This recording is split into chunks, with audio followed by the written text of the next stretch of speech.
lessons from Ramayana, the lesson of departure, and the lesson of a big hero. We're going to hear some nice things about Jatayu. One of the first nice things we're going to hear about Jatayu is he's mentioned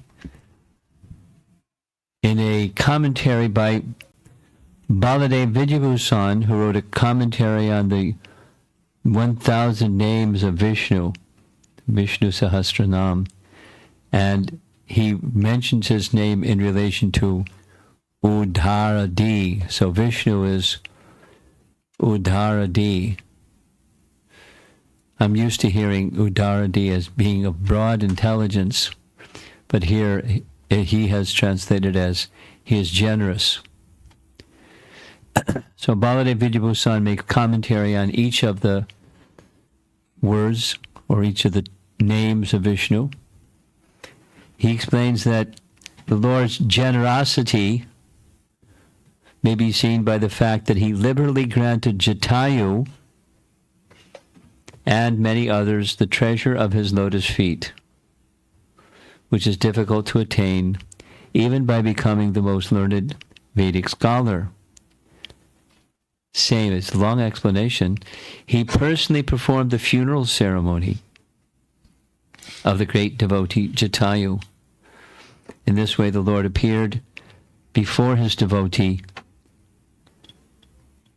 and showed his love for him. He not only performed the funeral ceremony for Jatayu. Oh, now you're able to see on his phone. Okay. Okay, very nice.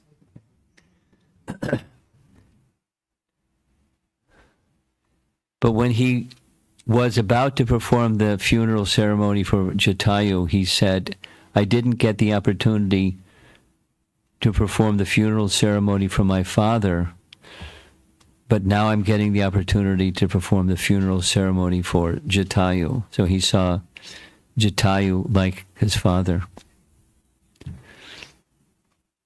And in the teachings of Madhvacharya, there's a deity of Janardana. You know that there were 3 deities that were found by Madhvacharya, right? Besides Krishna, Udupi Krishna, there was a deity of Balaram and a deity of Janardana. We visited the Balaram temple, but not the Janardana temple because it was a little too much out of the way, kind of southwest of Udupi. But there's a description in Jiva Goswami's writings of the meaning of the name Janardana, at least one of the meanings of the name Janardana. Here's Udupi Krishna, and a painting at least of his finding and then cleansing in the ghat. And when the cleansing was done, the clay was taken off. There he is with a rope in one hand and a stick for the cows in the other hand, and it's a childhood form of Krishna.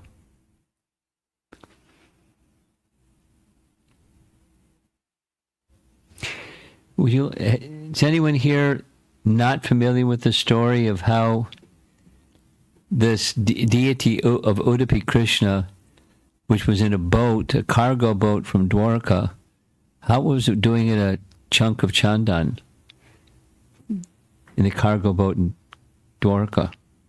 No history? Okay, the history goes like this.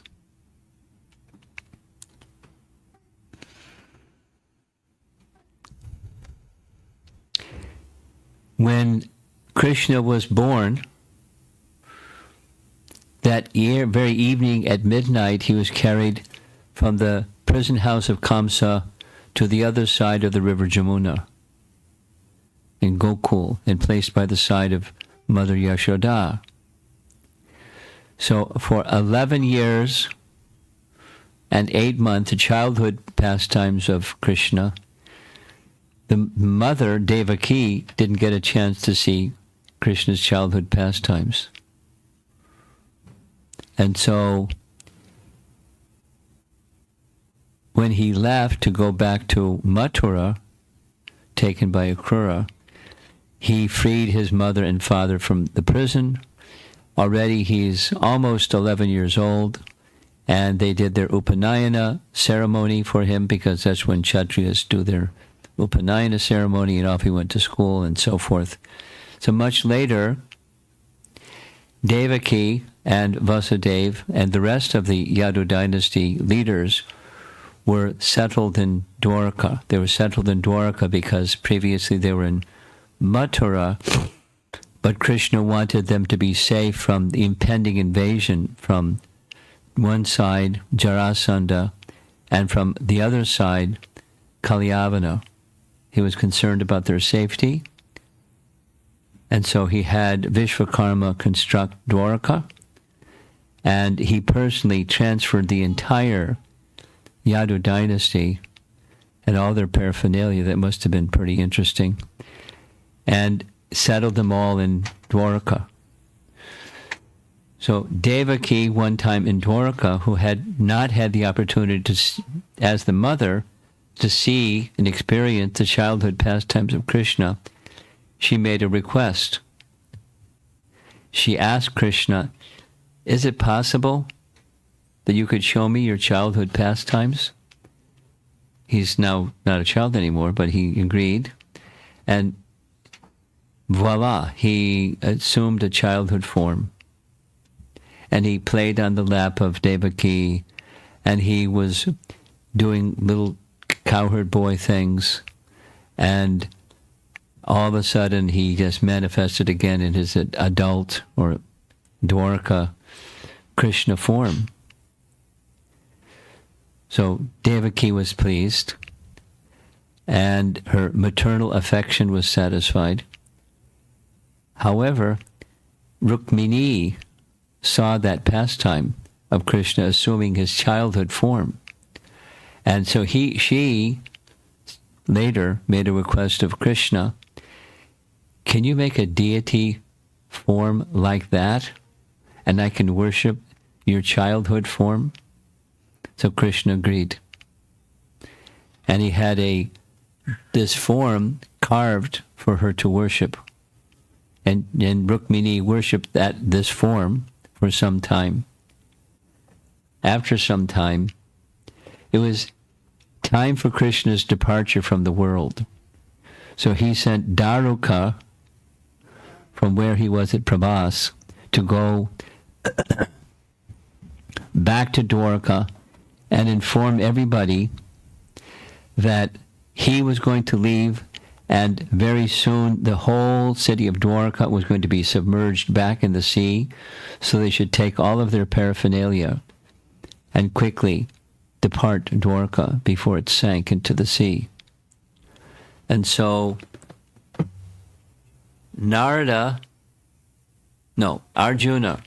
Arjuna happened to be there when this all happened.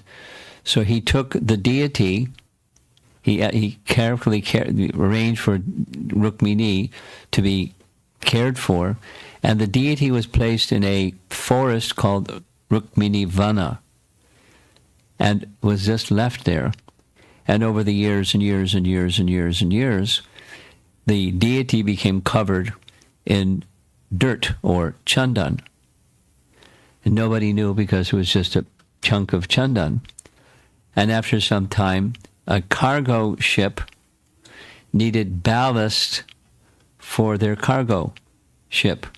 Ballast means something that's really heavy at the hull of the ship, and you place something really heavy in the hull of the ship to keep the ship from rocking so much. That's what ballast does. So it was a ballast item for the hull of the ship. And then the cargo ship owner navigated his ship heading in a southerly direction. And on that particular day that he was passing by where Udupi is, Madhvacharya was taking taking a little journey to go from Udupi to the sea because he wanted to take his bath in the sea that day. And it's described that he, in the course of travel, he spontaneously in his mind, some prayers to Krishna were appearing. And he was reciting them again and again and again. Prayers to Krishna. And then later those prayers were put in a written form. And daily, when he was doing the puja of Udupi Krishna, the brahmanas outside the altar, they would recite those prayers. So it was prayers of anticipation of meeting Krishna. So a little bit mood of separation, but anticipation of meeting Krishna is the mood of those prayers. And he had this premonition that that day, somehow, he was going to have an encounter with Krishna. And sure enough, he did. So he took his bath in the sea, and when he was sitting by the seashore, he saw a cargo ship was stuck on a sand dune. So being compassionate, he took a handkerchief, it says, or some garment, and waved it in the air. And just by that movement, the ship got unstuck from the sandbar. Pretty mystical. And the captain was very happy, and he recognized this person, the sadhu, on the shore, and the sadhu waved him to come forward. So he came, brought the ship close to the shore, disembarked from the ship, and came before Madhva and said, I recognize that you somehow mystically rescued our cargo ship, so I'd like to reciprocate and make some kind of offering for you. And Madhva said, well, I'm a sannyasi, I really don't need anything. But one thing is, in the hull of your cargo ship, you have some chandan. That would be very useful. So the cargo ship captain said yes. And he arranged for 30 men to try to lift the chandan from the hull of the ship because it was a big thing, and they couldn't budge it. So Madhvacharya decided, let me try, and he went, and he single-handedly he lifted up the chandan and carried it to the shore, and he now had a bunch of chandan. And as he was walking, the chandan broke open, and lo and behold, inside the chandan was Krishna. So that's how it got from Dwarka to Udupi. And its origin was Rukmini wanting to worship this deity form. The same history is not described for these other two, but they were somehow, the detail is not there at all like in the Krishna deity, but Balaram and Janardana deity were also inside. Some of you know who Jiva Goswami is. Don't sit right by the door like that, because it'll make it difficult for the next person that comes in late to get inside the door. Thanks.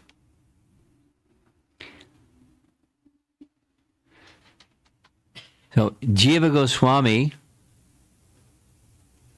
one of the 6 Goswamis, was the most prolific amongst them, and Jiva Goswami, one of his books was Hari Namamrita Vyakarana.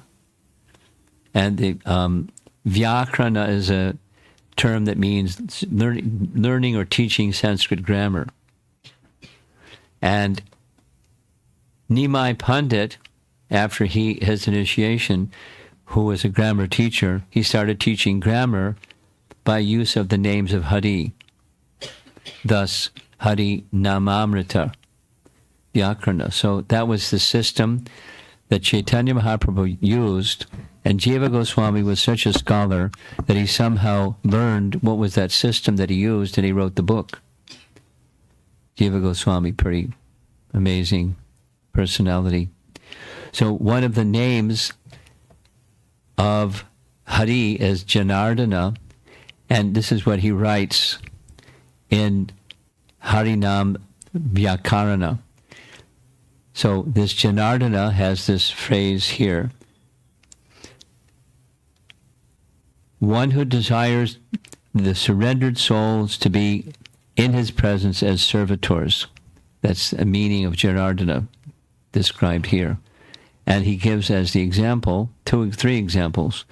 When Ram returned to Ayodhya, the painting on the left, he gave everybody an opportunity to serve him. He is Janardana, who desires surrendered souls to be in his presence. And Krishna did the same in Vrindavan, in the forest of Vrindavan with the cowherd boys. And he mentioned the same in relation to Jatayu, that Ram enjoys, or Janardana, a name of Vishnu, enjoys being in the company of his devotees. So this isn't the nicest of circumstance to be in the presence of Jatayu, but it was very pleasing on the one hand for not Ram, because Jatayu was such a devoted personality. And we're going to hear, at the very end, we're going to hear the conversation, the parting conversation between Ram and Jatayu when he finally found him chopped like this. So how did they first meet? They first met way back when Ram was in the forest, in the Dandak forest. He was sent there for 14 years. After 13 of those 14 years were over, he ended up at the ashram of Agastya Muni. And there's Ram, Lakshman, and Sita seated before Agastya Muni, and Agastya Muni received them very affectionately. And he, the brother of Sutikshna, who Rama had met earlier, don't sit by the door like that because other people won't be able to get in. Nice try, though. I'm the guardian of the gateway, of the entrance into the assembly area.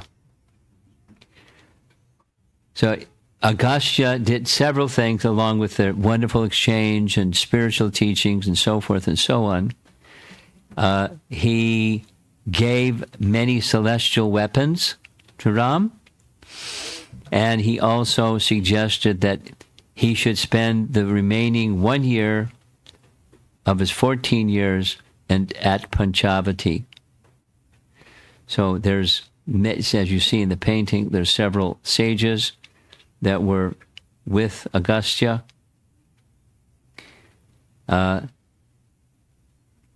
Here's that hermitage, and there's Ram and Sita and Lakshman and some other sages in his presence. And there's another scene of the same. They're parting, and off they go to Panchavati. And when they reach Panchavati, there's Jatayu. You see in the background, there's Lakshman making the cottage. And at first, when they saw Jatayu, they were worried. Maybe this is a Rakshasa trick and all of those kinds of things. But when Jatayu spoke, he made it very clear that I was a very close friend and associate of your father. And now here we are. How wonderful it is that we're meeting here in the forest. I would like to render some service, because he's service-minded.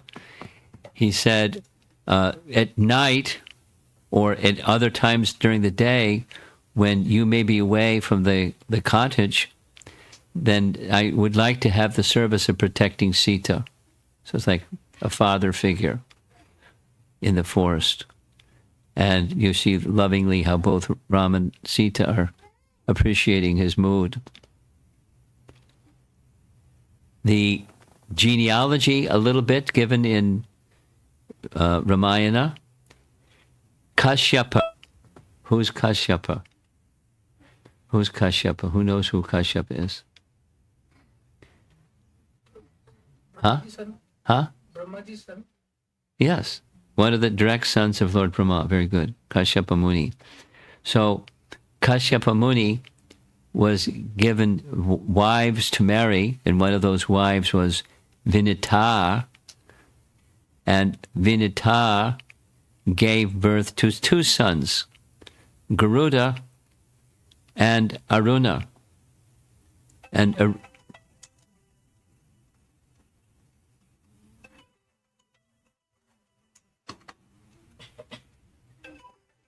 How embarrassing.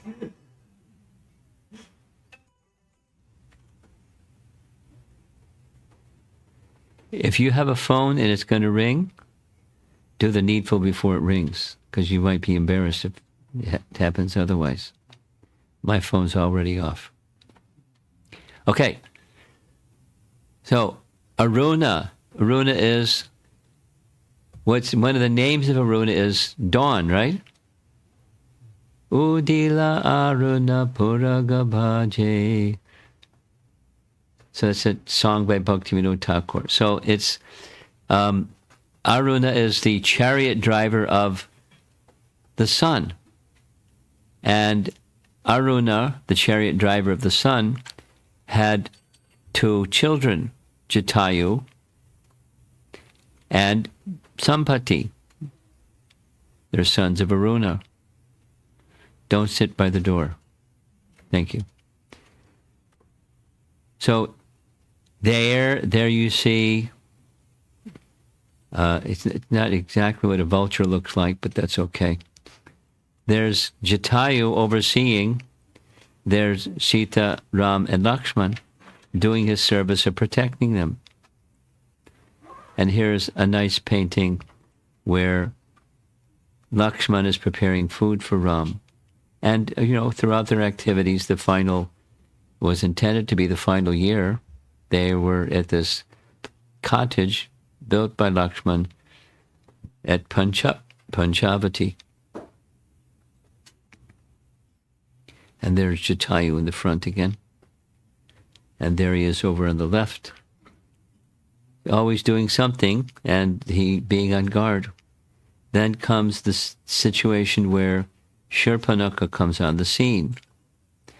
Now, there's the cottage, there's Ram, there's Lakshman, and there's Sita, and there's Jatayu. So all the while, we don't always see Jatayu in the paintings like these, but he was watching as Shurpanakha came and requested Ram to marry her. We already heard about this, so we're going quickly. And there's Ram gesturing instead, you should approach Lakshman. So she very brazenly went to Lakshman and said, please marry me. And he said, oh, I'm unworthy of such a beautiful person as you. You should go back to my brother, Ram. And when she decided to kill Sita because she was the obstacle for her being with Ram, Ram shouted loudly and ordered Lakshman, stop her. So he stopped her. And the painting is showing there's Ram and Sita in their cottage, and there's Lakshman cutting off her nose and ears.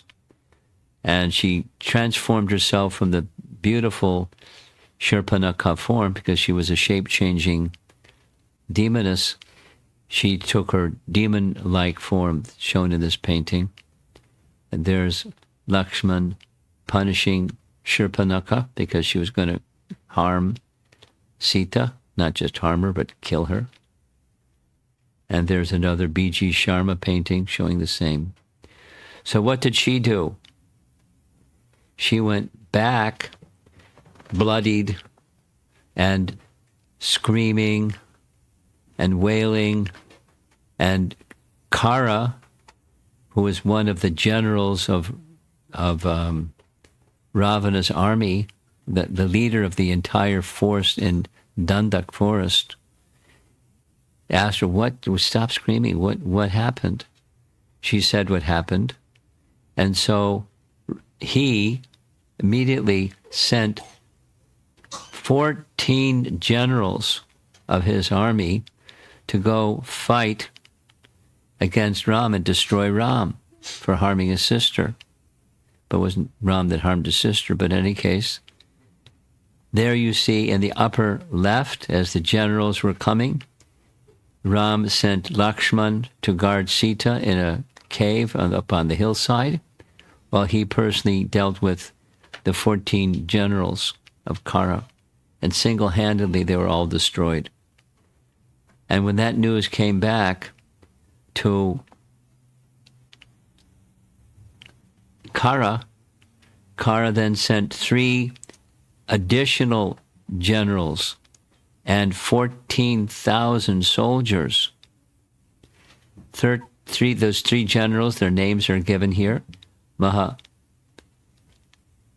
Kapila, anyway, Pramati, and Stulaksha. Ram killed the three more generals. You can see the Arabic letters on the right. I've mentioned this several times, but the ruling Muslim rulers or leaders, administrators, they really liked Ramayana. I mean, it's likable by anybody, anywhere, in any culture. And this is one of their paintings. And they make the demons look really interesting. Not only he's got polka dots, he's got big horns and wings, and so that's one of the generals. And Ram finished him. And when those generals were all killed, Kara was in disbelief, so he brought 14,000. Is that the right number? 14,000. 14,000 soldiers. And single-handedly, Ram stood his ground and killed them all, including Kara and Trishiras. And there was one remaining soldier left that was a Kampana, and a Kampana was somehow related to Ravana, and he went back and informed Ravana what happened in the forest. There's Trishiras, he has 3 heads, an interesting looking body. And here's Ram killing Kara. Now I can't, every time I narrate this part of Ramayana, it's like, who would name their son Kara? But that was his name. Anyway, finished. So Akampana returned to Ayodhya, to Lanka, and informed Ravana of his brothers. It says his brothers is not one of his blood brothers, but relative brothers, like the Kauravas and the Pandavas were brothers, so his direct relative. Kara was now dead. And there's the 10-headed, 20-armed Ravana, and the very interesting-looking Akampana giving him the story. So what to do. Ravana decided he would go to his mystical friend, Maricha, and explain to Maricha what happened. And he wanted his help and his advice. And the painting is showing that Maricha is very thoughtful, and Maricha is remembering his encounter with Ram and describing how powerful was Ram. Don't underestimate. This is what happened. He told the whole story. And by one arrow, he sent me sailing in the air, 800 yojanas. That's a big distance.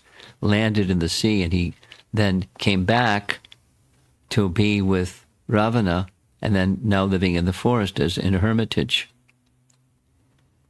So Ravana reconsidered his plan. So he went back to Lanka, and when he went back to Lanka, the painting shows there's Shurpanakha, all bloodied, and wailing and screaming and demanding that her elder brother seek revenge. And he suggested the way for him to seek revenge was to kidnap Sita. She knew her brother, lusty fellow, and she described the beauty of Sita. And Ravana went, whoa, let me get Sita. So how to get Sita? So the bottom of the painting, you see Ravana is now departing Lanka to go again visit Maricha. So upon visiting Maricha, he then makes his request again a little stronger. The second request was more of a demand. And Marisha did his best to dissuade him. It's a very foolish plan. And Ravana decided, look, either you do what I'm asking, or I'll kill you. Take your choice. And Marisha said, better to be killed by Ram than you. So I'll do what you said. So then he revealed his plan. This was Ravana's plan. And Ravana's plan was, you're well known as being a shape-changing personality. You're well known, in fact, by being able to assume a form of golden deer, and a golden deer that's very mystical looking, like rainbow in colors and keeps changing colors. And so if you go to where Sita is and make deer sounds and motions and so forth, she'll want to have you, and you lure Ram into the forest, and when Ram's away, then I can capture Sita. His plan was to capture Sita. So this painting shows he mystically transformed himself from Richa into a golden deer. And here they are at Panchavati taking their meal together. And when they finished their meal, sure enough, there's the golden deer. And she was very attracted to the golden deer. There's verses and verses and verses, which I haven't put here because it's another topic. But specifically, the verses she spoke where never before had Sita expressed a desire separate from Ram's desire, but this was one. So there she is, pointing to the deer, saying, go get him. Wouldn't it be nice? Wouldn't it be nice? And Lakshman is in a little disbelief. Here is another painting of the same thing. And Lakshman then spoke. And Lakshman said, that's not a deer. Who's ever seen a deer that looks like that? That's not a deer. That's a Rakshasa. So this is a trick. Don't go for it. And we heard already, Sita, for her first mistake was a desire separate. The second mistake was ignoring Lakshman, and somehow she managed to persuade Ram to go get the deer. So off he goes to get the deer, saying, no worries, if it's just a Rakshasa trick, then I'll kill him. And if there's some danger, what Rakshasa can harm me? And so, sure enough, he went. And you see in the upper part of the painting, that's Lakshman and Sita, because Lakshman was left with very specific instructions to guard Sita. Now, in addition to Lakshman, there was Jatayuś, right? So, here they are. Ram is going after the deer. Finally, he understood this is not just a deer, it's a Rakshasa. He shot his arrow. And when he hit the deer died, but on his parting breath, it was Marisha, he called out loudly in a voice sounding like Ram's, Lakshman, Sita, help. Loud enough so that all over the forest the voice could be heard. Sita heard the voice. There's on the left side, he's chasing the deer. On the center, he's going after the deer. And here on this painting, he's shooting the deer. And hearing that sound that was sounding like Ram's voice, he was shape-changing, and he had a big broadcasting system. Loud enough that from some distance away, everyone could hear, and it sounded just like Ram. It's a very capable, mystic person. Killed by Ram, just what he wanted. And so Sita insisted, you know the story, Sita insisted that Lakshman go. Lakshman didn't go. Why aren't you going? Then she deduced wrongly, because her mentality was already twisted, that you want to be, and all along you've been in the forest as if you're going to protect me and Ram. Your only interest was to become an enjoyer of me and now is your opportunity. That's why you don't want to go. How abominable, you're a wretch, and, calling him names and attributing bad motives. And he didn't budge. He said, Ram said, stay here. I'm staying here. It's a Rakshasa trick. I don't, but she continued to insult him badly, which was not very nice, very detrimental. And she said, I'll take my own life if you don't go. So he went. Before he went, different than Valmiki Ramayana is this Lakshman Rekha. He drew a line with his bow and instructed Sita, just don't step outside of this circle and you'll be all right. And somehow Ravana came after that, dressed like a mendicant Brahmin, and Sita, being a cultured lady, wanted to do the right thing and wanted to give some refreshments to this, and some service to this nice Brahmin who's off there in the forest. There in this painting, it shows both Lakshman and Ram shooting at the deer, but that's not what happened. And there's at the bottom, he's got a very nicely dressed Brahmin or sadhu. And there's Sita ready to offer some service. And if you look very closely, there's the circle on the ground. It doesn't show up here, but it shows up here. And so he arranged for her to step outside the circle so he could grab her. And she's shocked by the language that he's using to speak to her. And he requests her to come with him. Of course, she refuses. And so he grabbed Sita by the arm. Sometimes it's said he grabbed her by the hair. And he whisked her away. Now, Jatayu is there to give protection. Here it shows with one of his hands, he's grabbing her hair. And as he's trying to take Sita away, there's Jatayu to the rescue. In the background, it shows Jatayu being, with his wings already chopped. But that didn't happen just yet, because he's got this chariot, and there's a battle between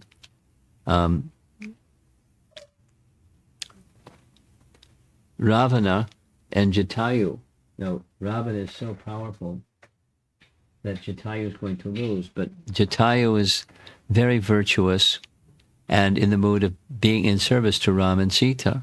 So I'm just going to read the section where Jatayu speaks to Ravana, instructing him or urging him to stop this sinful activity of stealing another man's wife.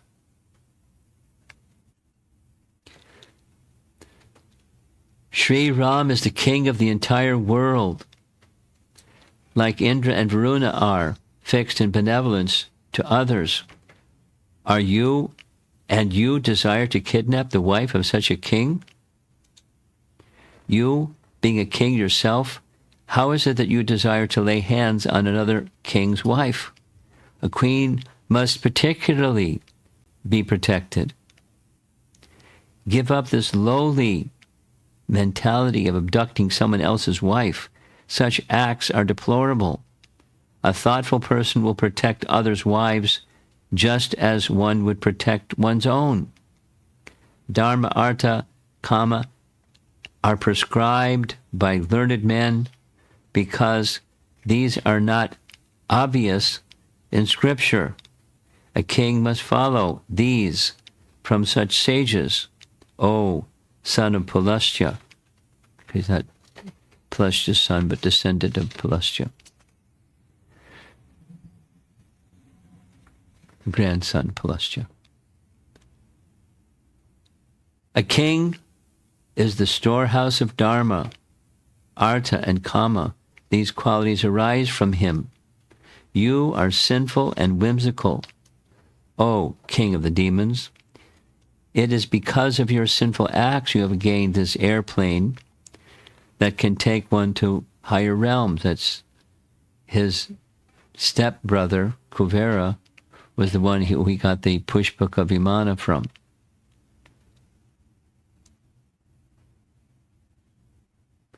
It is not easy for one to erase their nature. Prosperity achieved from sinful actions does not stay long with such a person.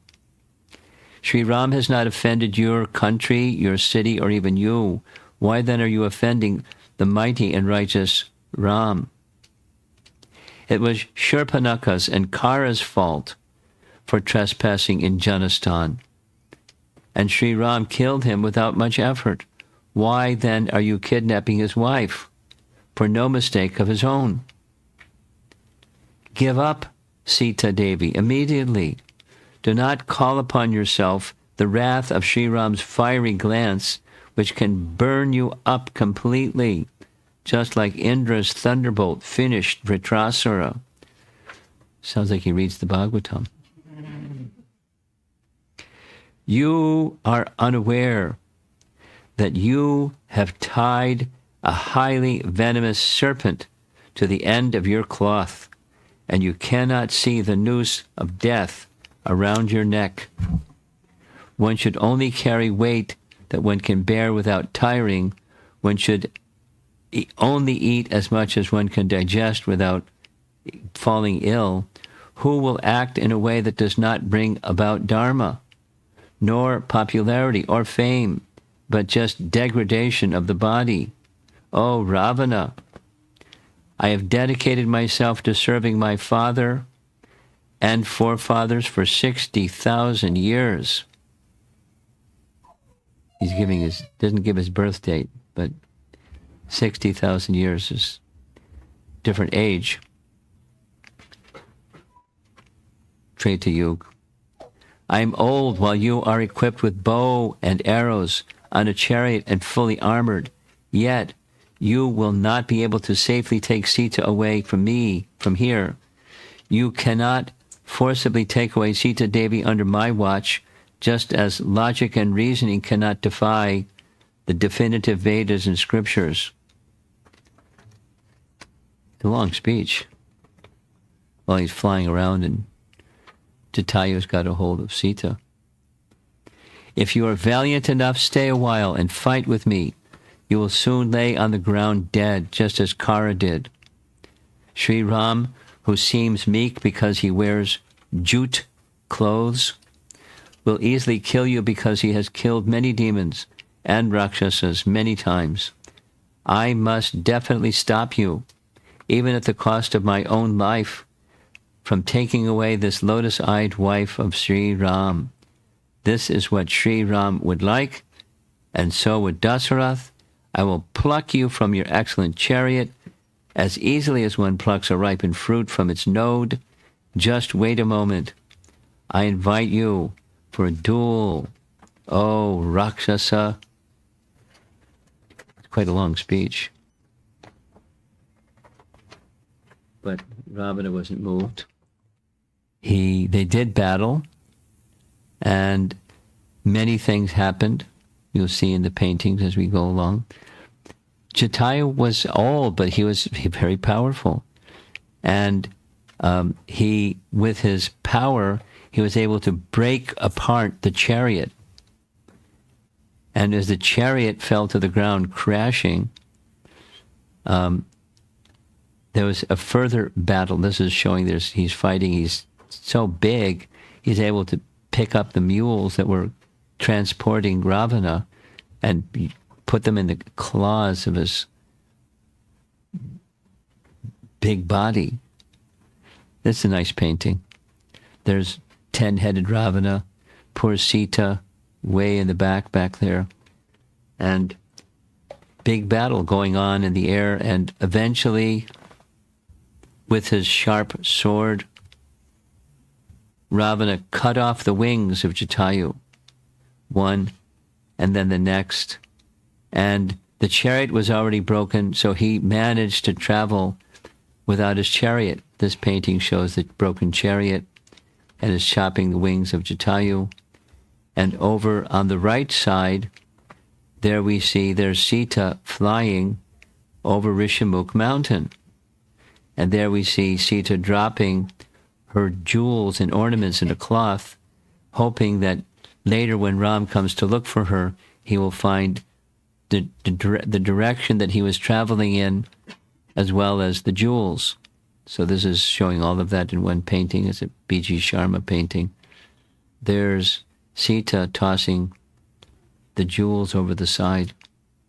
So in the course of finding out that Sita had been kidnapped, there was this, we already discussed this, Ram was in great, great, great sorrow. He was very unhappy with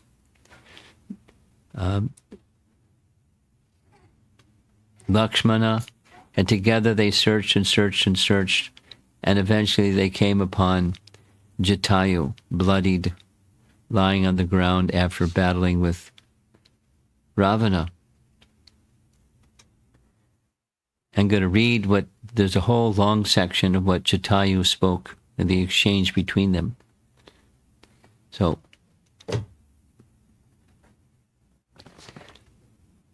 the two princes continued to walk south, discussing what to do. Soon they came upon Jatayu lying upon the ground. Seeing from a distance the mountainous bird drenched in blood, Ram exclaimed, "Lakshman, here is a Rakshasa in the guise of a bird. Surely this beast has devoured Sita. I shall make short work of it with my fiery arrows." Ram fitted a razor-headed arrow to his bow and bounded toward Jatayu, but as soon as he recognized the great bird, he lowered his weapon. Jatayu, close to death, saw Ram coming and raised his head. Vomiting blood, he spoke in a strained voice, "O Ram, the godly Sita, and indeed my life have both been snatched away by Ravana. I flew to her assistance and fought with the demon. Although I smashed his chariot and killed his horses, I was finally cut down by him." Jatayu then described what had taken place. Upon hearing his story, Ram fell, weeping, to the ground. He embraced Jatayu and stroked his head.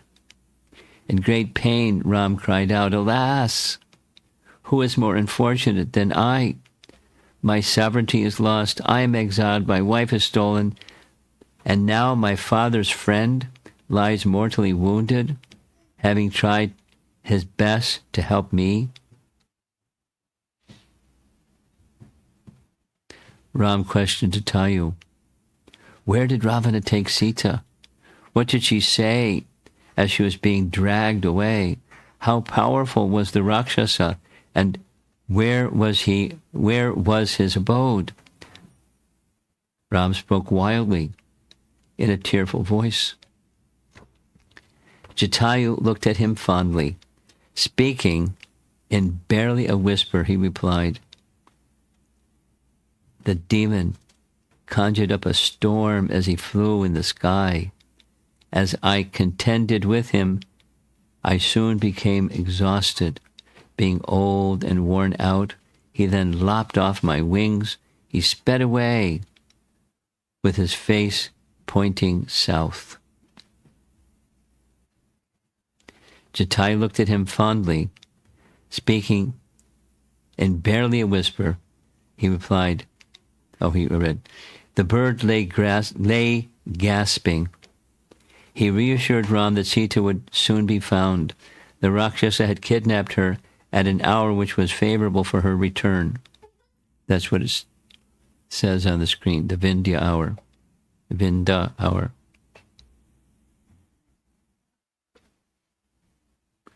Although he knew it not, Jatayu said it was the Vinda hour according to scripture.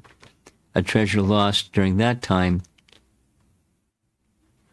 is again recovered. Jatayu told Ram that Ravana was the son of the sage Vishrava and the half-brother of Kuvera.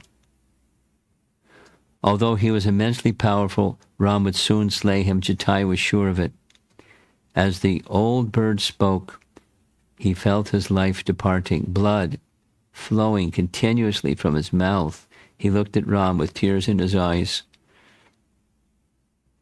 repeating Ram's name over and over. Jatayu gradually became silent.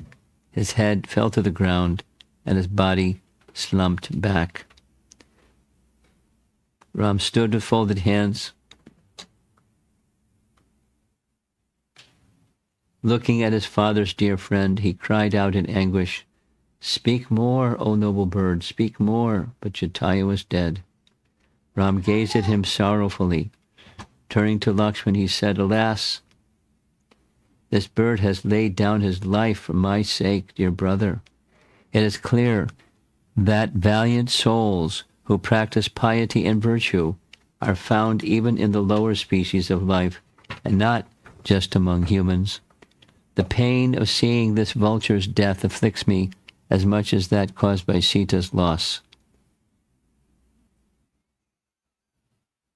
Ram considered Jatayu to be as worthy of his worship as Dasarath. He asked Lakshman to fetch logs so that they could build a funeral pyre. Ram looked at the bird and said, "You will attain unsurpassed realms of happiness, O king of birds. Never again will you take birth in this mortal world of pain and suffering." The brothers placed Jatayu on the wood pile and set it alight. Ram personally recited the sacred mantras and performed the ritual, circumambulating Jatayu as he would his own relative. Both brothers then went to the Godavari, and after bathing in the river, offered its sacred water to Jatayu's departed soul. When the ritual was complete, Ram and Lakshman felt pleased, knowing that Jatayu had gone to the divine regions of unending happiness. They fixed their minds on recovering Sita. Going in a southerly direction, they entered the deep forest, appearing like Vishnu and Indra going out to encounter the Asuras. So here's another B.G. Sharma painting. And there's Jatayu and their oblations and the Godavari River in the background. And this is the final slide. It's a painting of the soul of Jatayu transforming into a Vishnu form and ascending to the spiritual world. So Jatayu's departure is our topic. And lesson, right up to the last breath. It was said when he went flying to protect Sita, he was just calling Ram's name again and again and again. And his parting good fortune, on one hand, good fortune was seeing the form of Lord Ramachandra and getting the blessings of Lord Ramachandra and giving, the same Atmanivedana, giving his life for the service of Ram. Now, that didn't make Ram feel good, that he was chopped like this by Ravana, but at the same time, so much appreciating the service that was rendered, giving himself completely to Ram's service. Before that, giving himself so much to Dasarath's service. So a perfectly virtuous life, even as Ram said, even in a lower species. Remarkable. So Jatayu is a great soul, great devotee of the Lord, and achieving the ultimate destination at the end of his life, even in a vulture form, from a vulture form. So service is the thing. Service with love and devotion.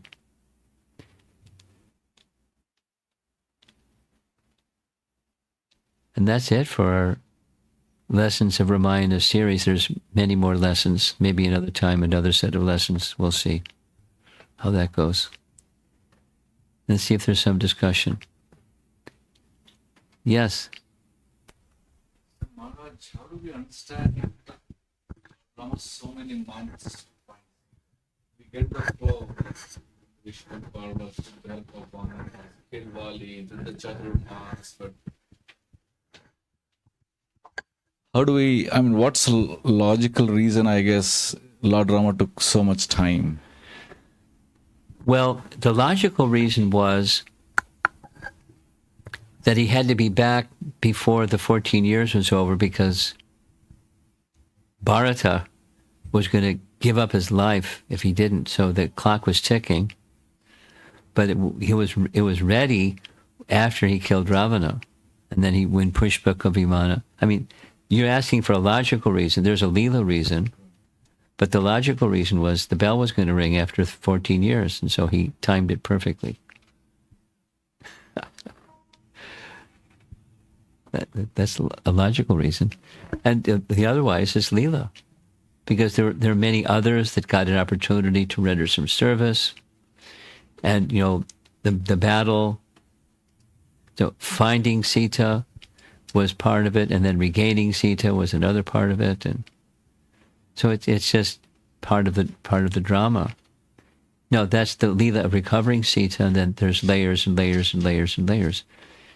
He's the Supreme Personality of Godhead, so he can do anything without any time at all. But when one is a wayward entity like you and me, it may take a while for the Supreme Personality of Godhead to reclaim us. It took a while to reclaim Sita. Now she was deeply repentant, for sure, but she had made some mistakes. And she was part of the Leela of the Supreme Lord of feeling separation, her from Ram and Ram from her. So there's layers and layers and layers of things going on.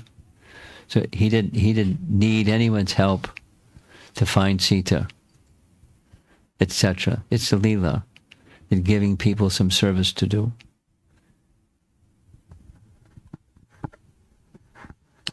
Hare Krishna Maharaj. Did Sita realize that besides Lakshman warning that she has to undergo this whole thing, right? Did Sita realize that any time that I would have listened to Lakshmana? That not to. Are you asking, did she regret it later?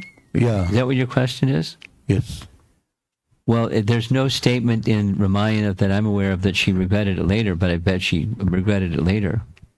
Why didn't I listen? And I said these bad things, and etc. So likely, when you make a mistake, even us, we make a mistake, we say, oh boy, that was really a mistake. But so there's no statements that I'm aware of that she made to herself or to others. Why did I do this? I'm so regretful. I did the wrong thing. I said the wrong thing. There are no verses in Ramayana that I'm aware, but just common sense that she felt those things. Thank you, Maharaj.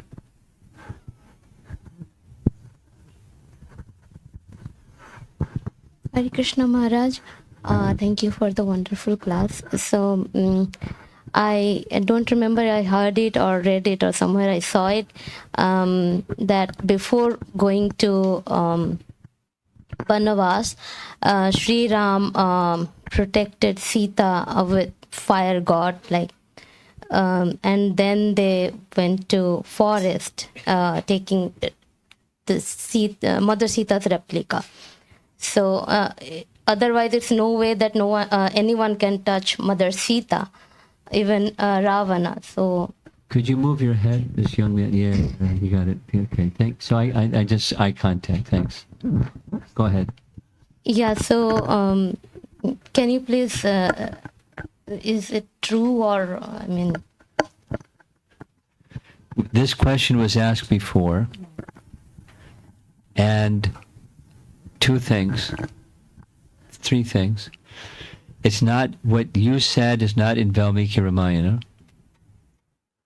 Second thing is, it was confirmed by Chaitanya Mahaprabhu that a false Sita was stolen, and then he found Kurma Purana and brought it back to the Brahmana who was a Ram Bhakta and said, see, Here it is in the Puranas. Kurma Purana says it was a false Sita. So don't lament. So that's a version that's different than Valmiki Ramayana. It's not a Ramayana, it's a Purana. But the pastime of Ramachandra is described in many places, including multiple Puranas and multiple Ramayanas. And some of them are really far out. So you can find, like, not almost anything, but you can find lots of things. So, is it true? Which was your question. Well, it's not in Valmiki Ramayana. On the other hand, there's different days of Brahma. You know the phrase, Kalpa Beda? Kalpa Beda, different days of Brahma. So in different days of Brahma, there's different appearances of Lord Ramachandra. And the different appearances of Lord Ramachandra may be a little bit like this and a little bit like that differ from what Valmiki wrote. So, do we accept them? Yes. Are they the same day of Brahma as what Valmiki described? Not. Or that Valmiki just overlooked some detail? That's a possibility. But that's a pretty not nice speculation. It's possible. The more common understanding is Kalpa Beda. In some versions of, at least in Kurma Purana, it's confirmed. Maya Sita. And so in that version, similarly, when Sita is put to test in fire, Agni comes, you've seen the painting, Agni comes out of the fire holding Sita in his arms. So the Maya Sita was put into the fire, and the real Sita was brought forth by Agni. Because just at the time that she was kidnapped is when Agni came and did a switcheroo. A false Sita was taken by Ravana. But you can read about that. There was a little document that was sent around, and you can read about it because it's in Madhya Lila of Chaitanya Charitamrita. Thank you, Ma. Okay.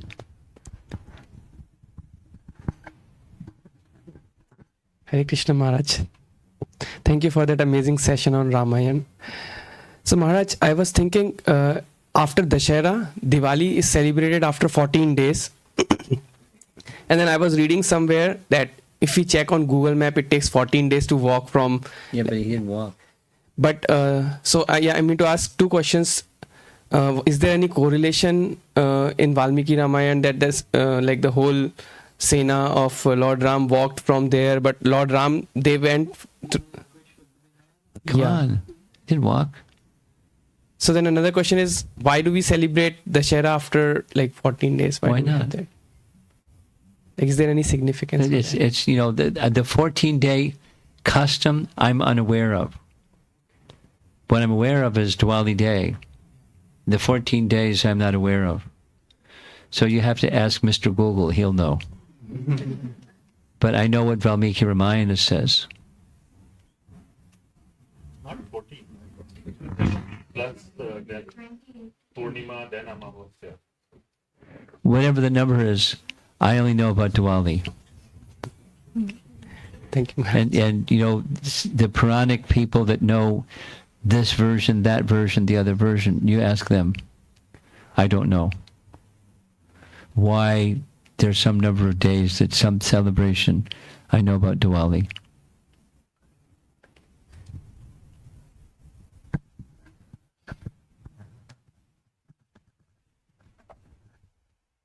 Hare Krishna Maharaj, thank you for the wonderful sessions.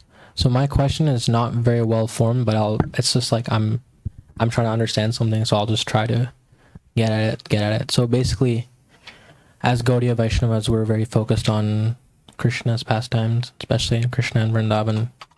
And those pastimes are very sweet. Now the pastimes of Lord Ramachandra are also very sweet, and lots of great devotees, lots of great interactions there, stuff we can learn from.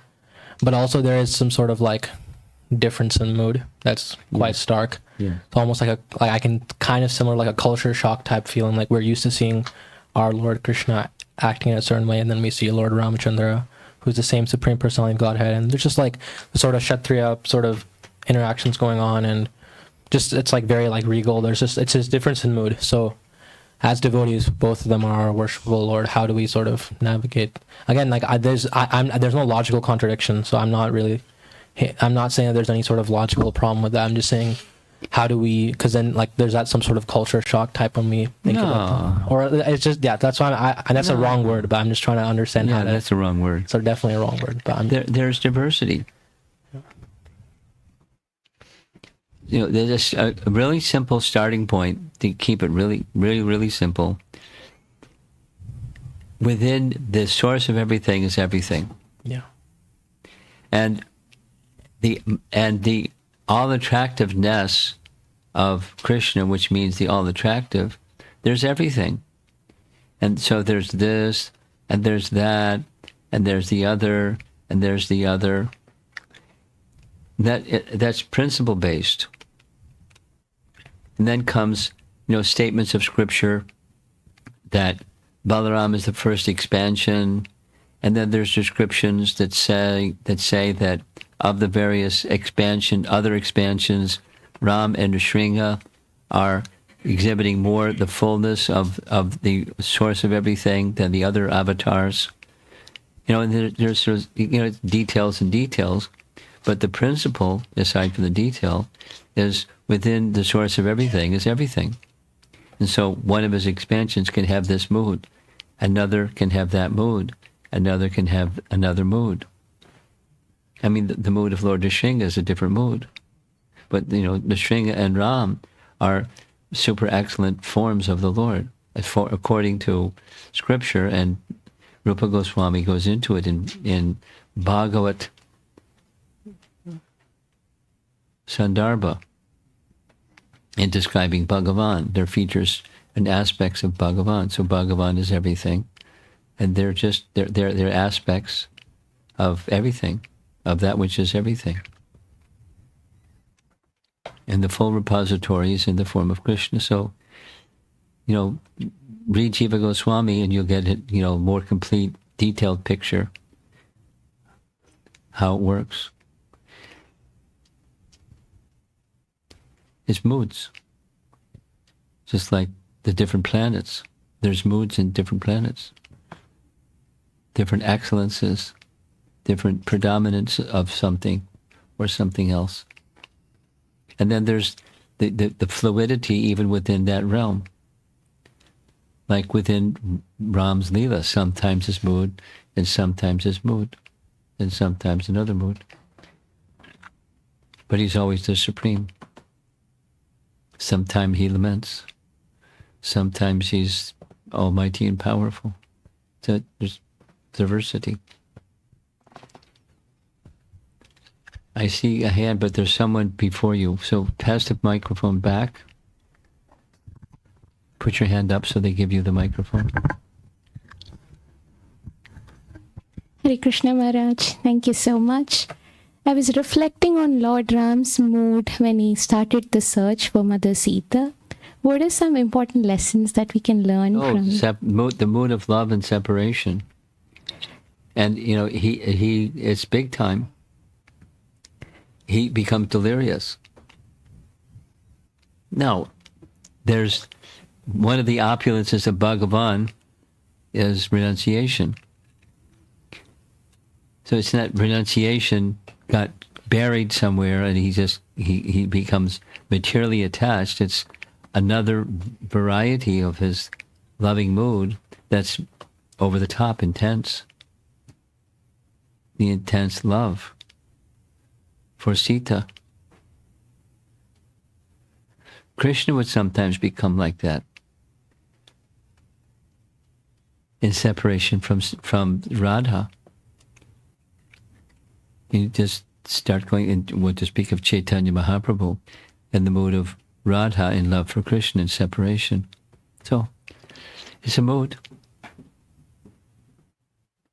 And he's allowed. And it's transcendental. It's not, there's no tinge of anything, no touch of anything material. So that's what a spiritual mood of love and separation may look like. It could look differently too, but it may look like that. Does that address your question? Yes, Maharaj. Okay. And I was hoping there would be a session on Bharat. Say it slower. So what? And I was hoping there'd be a session on Bharat. What about Bharat? He was hoping there would be a session on Bharat. No, we're Not done. this time. The bell rang, sorry. Maybe next time, Maharaj. Thank you so much. Another time.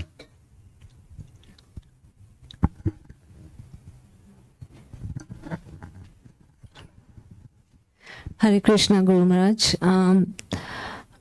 A clarification question. I think I heard that you mentioned when Sita was kidnapped and Jatayu was harmed, and when Lord Rama saw Jatayu, he initially didn't know that it is Jatayu, and then... Well, that's what in Valmiki Ramayana, we read what's written. He saw, Rakshasa got his arrow ready. Then he got closer and he saw who it was. Okay, because I have heard it otherwise, and I know there are many versions of Ramayana. That's why there's yeah. discrepancy. One can get spun out. Yeah. People always question that how can Ram, try to kill Jatayu, knowing that Jatayu was there to save her. But yes, that's what I wanted to confirm. Okay, so then Valmiki Ramayana provides the answer. Thank you. Now, then one might say, wait a minute, isn't he all-knowing?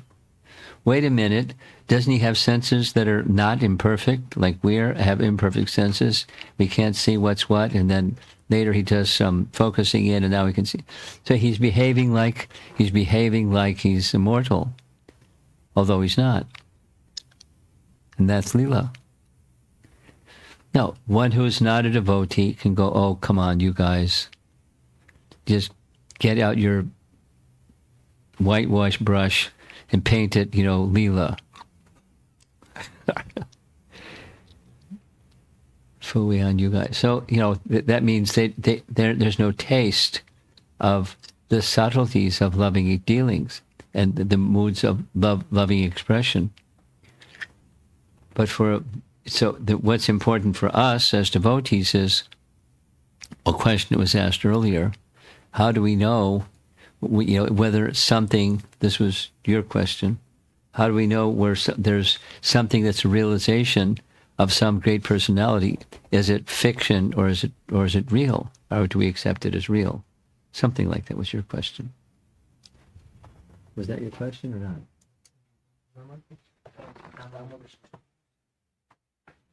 Who's? No, yeah. Who was asking? No, it was you, wasn't you? Okay. Okay. Just see how bad my memory is. Yes.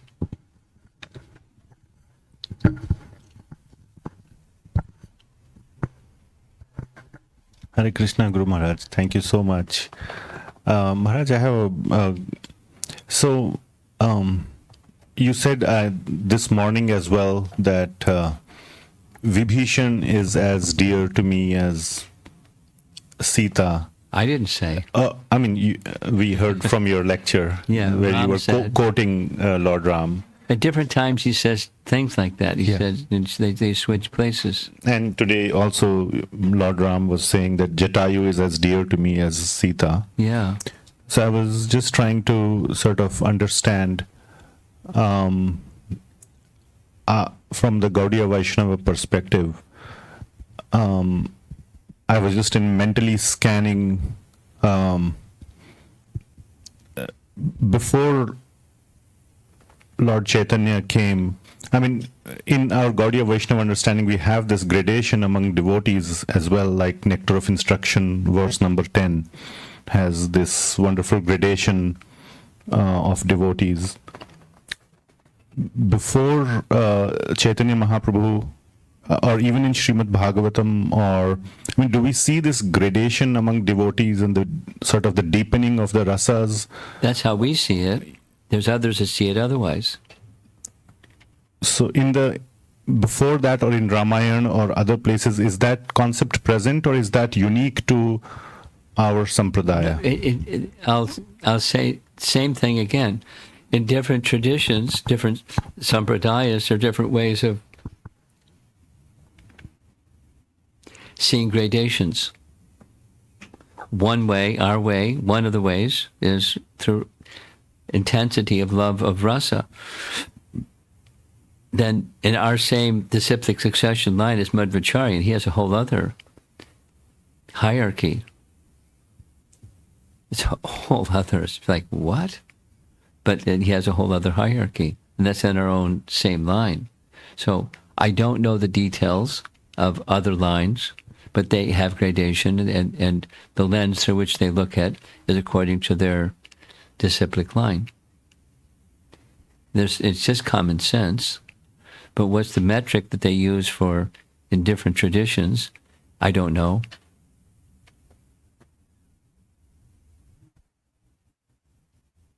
Thank you, Maharaj.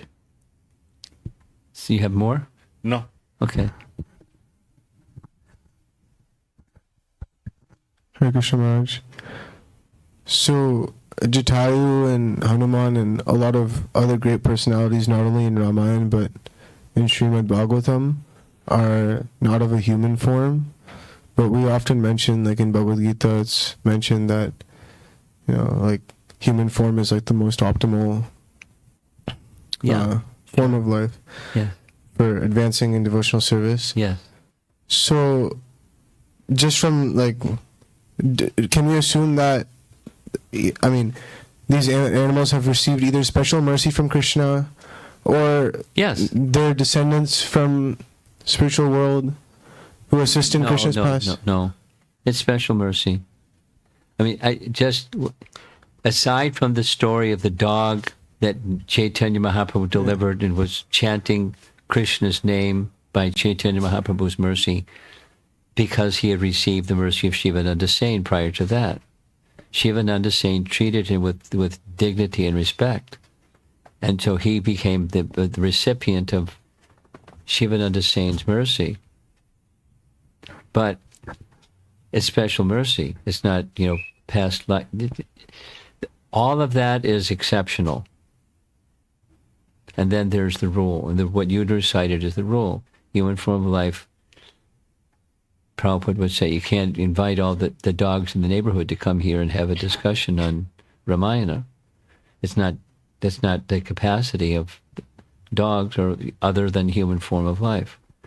So can other than human form of life exhibit behaviors that are devotional? Definitely. It's rare, but definitely. So does that answer your question? Yeah, that answers my question. Kind of. I mean, you got something else going on. No, it's like all of these non-human forms have all been an association, direct association of Krishna. Well, they got mercy. However they got there, they got mercy. Let me tell you a little story. Maybe you'll be happy just to hear this other story. You'll forget your question.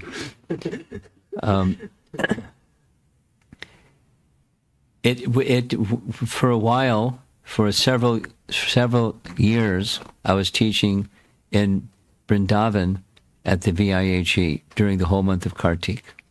And during a month, there's 2 Ekadasis every month. And so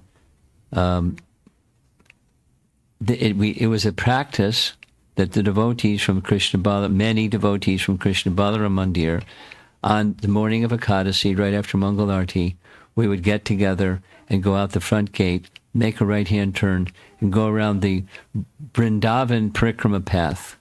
The Vrindavan Parikrama path is just down the street, of a short distance, a few hundred yards, and then you make a right-hand turn. You're on the Parikrama path that goes all around Vrindavan. And I saw it twice that month. There was a dog that waited by the gate every morning right after Mangal Arati on Ekadasis. And when the devotees came, he paid obeisances. And then he led the devotees going out front because there are street dogs, dogs that don't have homes. They don't have somebody protecting them. So they're dangerous. So he was the guard dog. And he would, with his tail wagging, he knew exactly where those places were. And that we knew ahead of time because the hair on the back of his neck went up and he raised his head and they would bark because they knew we were coming and he would bark back. So there was this one place, particularly at the far end, the southernmost part of that Vrindavan Prikrama mark, and there was a bunch of dogs in an abandoned building. I don't know what's there now, but abandoned building, and there was like 5 of those guys. And you're in my territory, woof, woof, woof. So the dog, our guard dog, he went out and showed his teeth, look at these teeth, and growled and, walked alongside us till we passed, and then he wagged his tail and, off we went. And when we reached back at the gate, he paid us obeisances. Now, who was that dog in his previous life? Not likely that he learned that, from 0 to 10 in that life, but whoever he was in his previous life, he's continuing in this life, and even in the dog form. So it's a little bit like, Bharat Maharaj becoming a deer and still retaining his devotional mood. So this dog was like that. And Shivananda Sain's dog. There's no indication that he was like his past life, but that he got mercy. So that's the criterion. It's the exception. And the exception is if someone somehow, just this morning, I heard Prabhupada saying in London in a conversation, even dogs. And he said, I've seen it. So I saw it also in Vrindavan. More human than some humans. Thank you, Maharaj. Okay. You get the last question.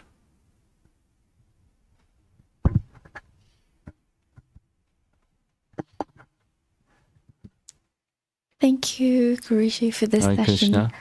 Hare Krishna. My question was about reincarnation. About reincarnation? Yeah. Okay. How, from Ramayan, the transition to even in the Bhagavad Gita, how we have Ram and then we have Krishna, we have Lakshman and then we have Balram. In the same way, how Sita is sort of Lakshmi's roop. I just wanted to ask if Rukmani was Lakshmi Devi or if Radha was Lakshmi. Well, 2 things. I'm not sure what you're asking, but if I've understood correctly, I'm not sure I've understood correctly. To use the term reincarnation is not appropriate for the forms of the Lord and the associates of the Lord.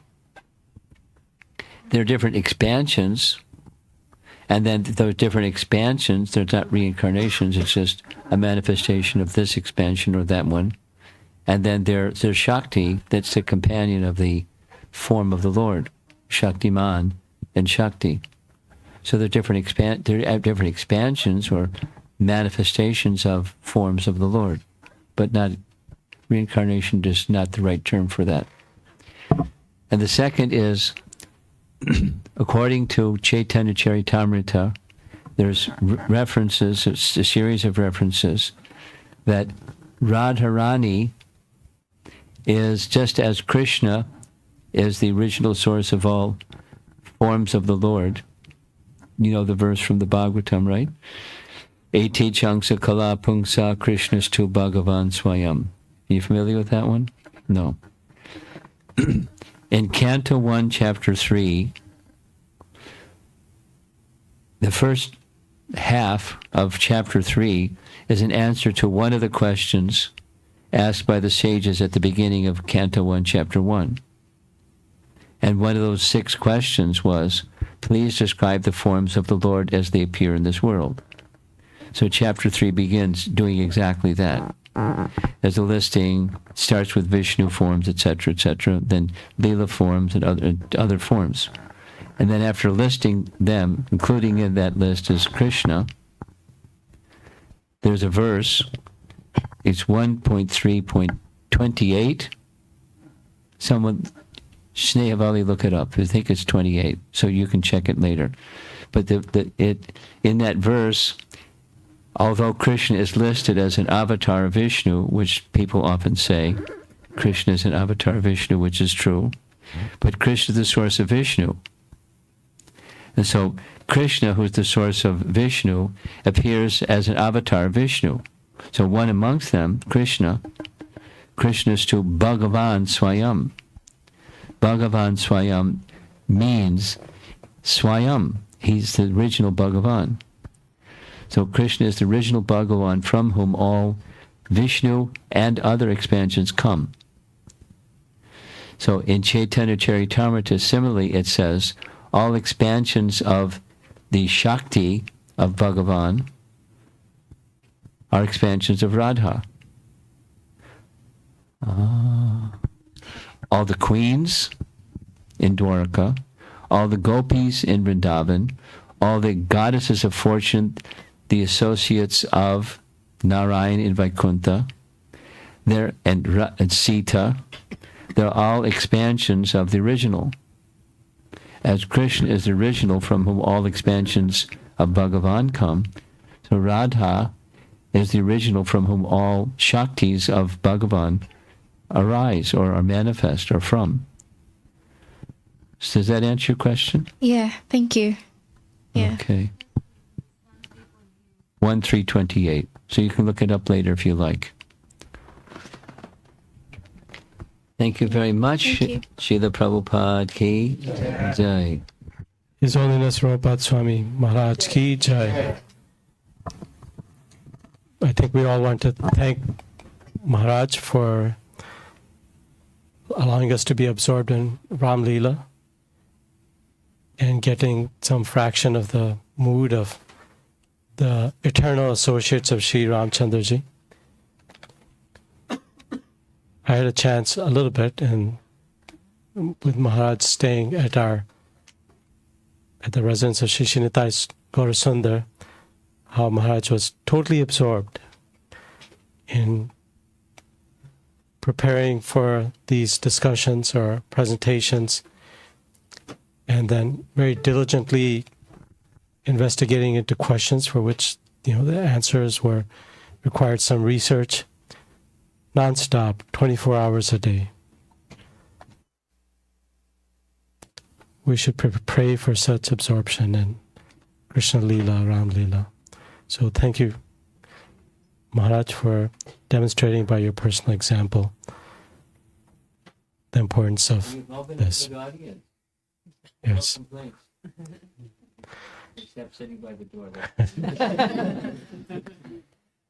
So to continue the rasa a little bit more, Maharaj, the request of Vidagda Mala Prabhu and Kirtida Mataji is, this marks the exact 1-year anniversary from when you welcomed their deities into this residence, and they were hoping that you could cut the 1-year anniversary cake.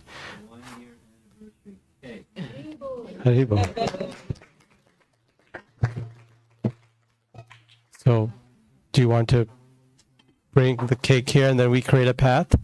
So if devotees, the room is long and narrow, so my advice is go that way as much as you can. And so create a space. Madhusudan Prabhu?